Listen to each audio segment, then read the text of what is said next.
Vì giờ đây anh đã mất em rồi, anh không. Vì giờ đây em đã xa thật rồi, anh ơi. Lời hẹn ước ta không xa rời, mà giờ đây sao chỉ anh là nói. Anh cứ cố gắng tại sao vẫn cứ xa vời. Anh và em dường như ta đã hết yêu nhau rồi. Em hãy nói cho anh nghe đi rồi người yêu. Tại sao giờ chúng ta lìa đôi? Nào một cái nào cùng hát luôn nào. Tại anh đã đến giờ đến khi lời anh nói em không tin anh nữa vậy. Trong tình yêu đôi lúc ta hay giận hờn anh biết, nhưng anh thấy giờ em không còn yêu ai. Vậy thôi anh cho em đi về nơi em chưa ban đầu, nơi mà em khi chưa quen anh thấy em vui hơn nhiều. Anh xin lỗi vì đã cướp mất khoảng trời của em, nhưng có người sẽ cho em lại một bầu trời.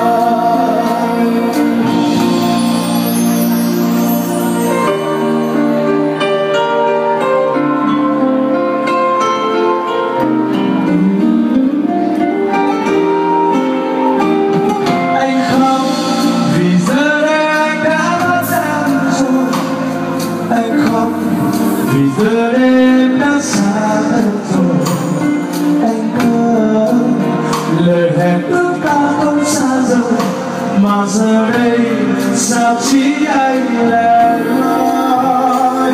Anh cứ cố gắng tại sao vẫn cứ xa vời.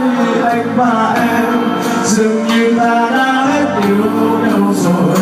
Em hãy nói cho anh nghe đi với người yêu ơi. Tại sao giờ chúng ta lìa đôi? Tại anh đã vô tâm hay là anh không quan tâm đến mỗi ngày. Đến giờ đây khi lời anh nói em không tin anh nữa vậy.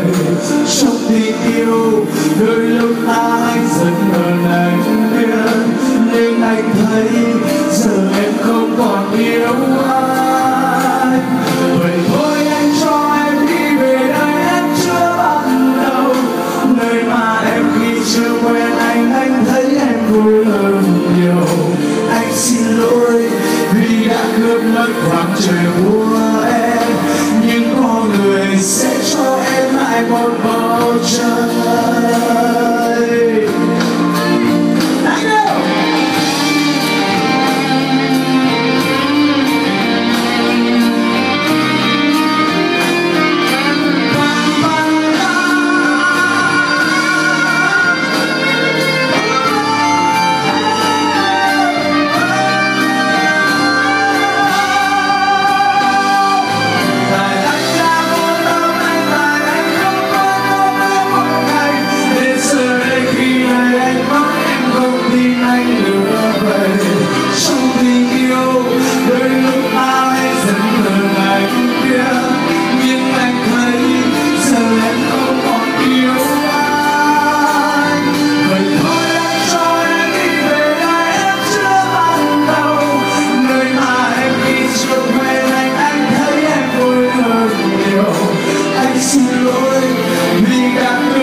Khoảng trời của em, nhưng có người sẽ cho em lại một bầu trời. Anh xin lỗi vì đã cướp mất khoảng trời của em, nhưng có thằng sẽ cho em lại một bầu trời. Xin cảm ơn mọi người, cảm ơn tất cả các bạn rất nhiều. Rất tiếc là Hưng không có nhiều thời gian để gửi tới tất cả các bạn cái bài hát khác. Một lần nữa cảm ơn và xin hẹn gặp lại tất cả quý vị và các bạn. Xin cảm ơn. Xin cảm ơn.